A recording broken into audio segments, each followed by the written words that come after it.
Hello, and welcome to Premier Cooking.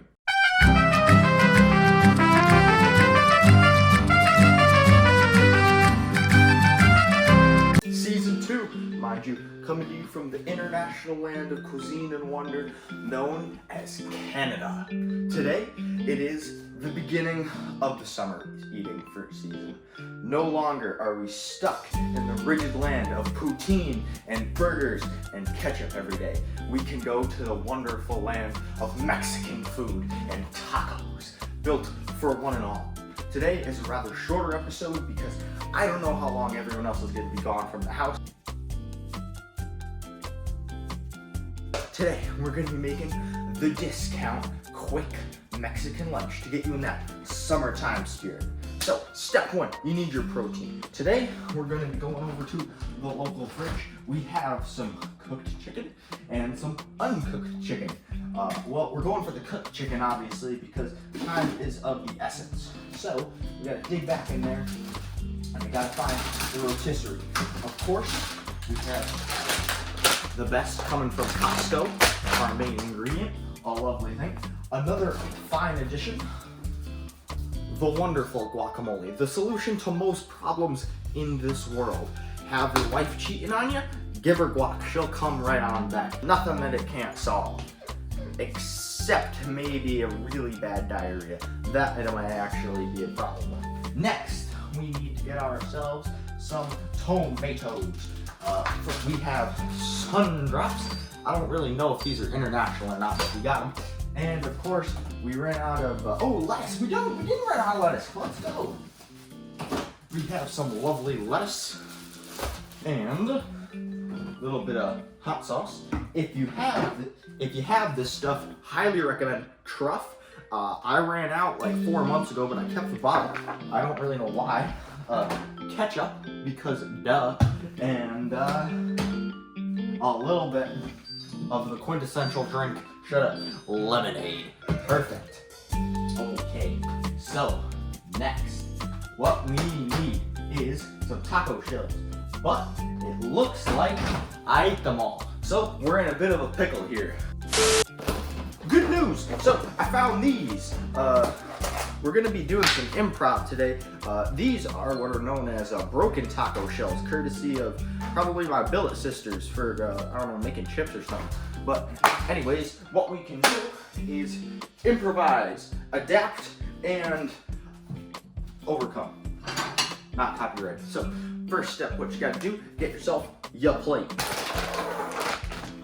On this plate, we can figure out how much taco shells we're gonna use. So my thought process is here, instead of having the normal taco shell that goes like this, when you get a taco, we're just gonna make basically nachos. So we're gonna put one there, and another one there, and another one there.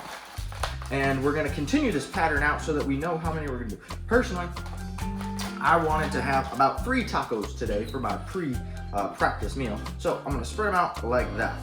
Okay, excellent. Now we have that set up. So what we can do next is we can choose how much chicken we want on each one. So what we're gonna do now is get ourselves a bowl. The bowls are located, so bowls are located there. Now the chicken. Brooklyn signature. It can't be it. For the price too, heck, I would take a day out to eat this any day. So you're just gonna kind of strip the meat off the bone. I prefer the white meat normally due to its lesser fatty qualities, but it appears that I once again have eaten all of it. So we're just gonna kind of jiggle around in there until you find something that's soft. And then you will proceed to rip it off and put it in the bowl. Looks like we're gonna be getting dark meat mostly. Remember, dark meat is fattier, so that will end up causing a little bit more grease in this bowl. So be prepared to get your napkins. Of course, the art of getting the meat off the rotisserie chicken is really only impeded by your willingness to kind of lose your humanity and just kind of rip it off. Oh, look at that right there. Look at that beauty. Personally, I don't eat the skin.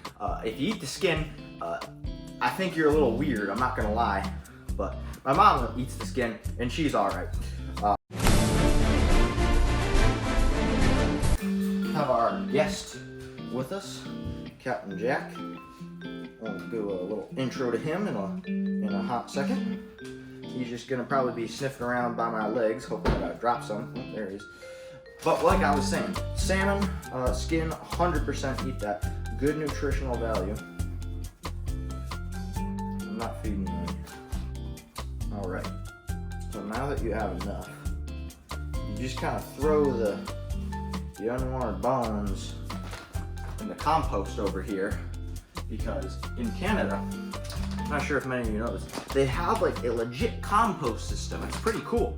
So all your like food waste goes right in that, and then it gets picked up by your local peeps that pick up all your trash and stuff. So it's a very, very environmentally friendly and notable thing that we don't really have in the US. So I thought that was kind of cool. So anyway, now having enough. Oh, that's a bone. Is it? No, that's not a bone. Oh, that is. Oops. Put that in there for someone else. Now that you have your chicken, you can microwave it. Ow! Just bite my fingers. You can lick my fingers if you like.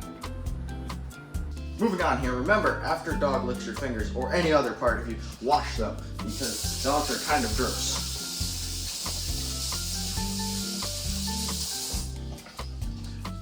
When I mean wash them, I mean like rinse them off. You don't need to use soap. So now that you have your chicken, remember, we are using darker meat, so it might be a little bit fattier.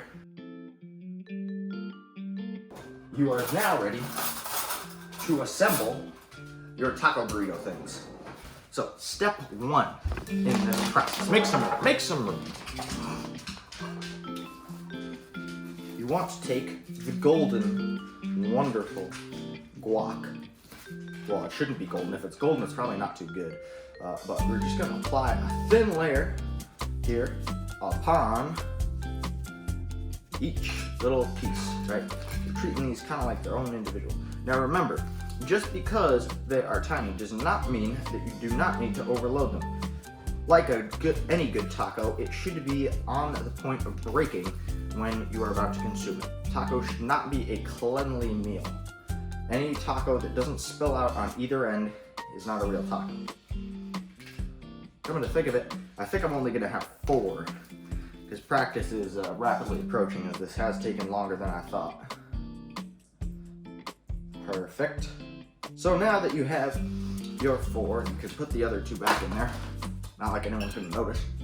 I hope that was my dog finger. But now, what you can do is you can apply the chicken. Remember to try to not use the same fork that you just used there. Like once you lick it, which is an inevitability if there's guac on it, try not to use it to scoop out the same guac unless you've claimed that guac for yourself. It's a common courtesy thing that a lot of people end up missing. Well, I end up missing, and then I don't tell anybody, and then I kind of feel bad when I see somebody else dip it into the guac. But that's regardless. So now you have your chicken on top. This is the part where you really get to make it your own. The guac, of course, is a non-negotiable along with the chicken. Personally, I like to add some ketchup. Perfect. You could add salsa, you could add hot sauce, you could add many other things. But to me, ketchup is a necessity. Next up, I'm gonna add a little bit of sriracha. This is good stuff. 2 calories per, I can't read French, so some portion of liters. I can't read metric. Or is it imperial? No, it's metric. Liberia and America, together in unity. Now, with that wonderful, we're not actually gonna use the tomatoes. You can just kind of eat one if you like, but I mean, the ketchup brings all the tomato flavor you need. Now, you get a little greens going, and you get your lettuce. To get the lettuce, all you do is just break off a little piece, put it over top of that, and there you go. Mind you, you don't want to add too much lettuce because then it kind of falls apart, and we wouldn't want to be too healthy with this. So, perfect. So have your lettuce, and there you go. you're ready to enjoy your meal with a nice glass of lemonade. Here's to you from Canada, St. Jerome, Quebec. Enjoy your summers.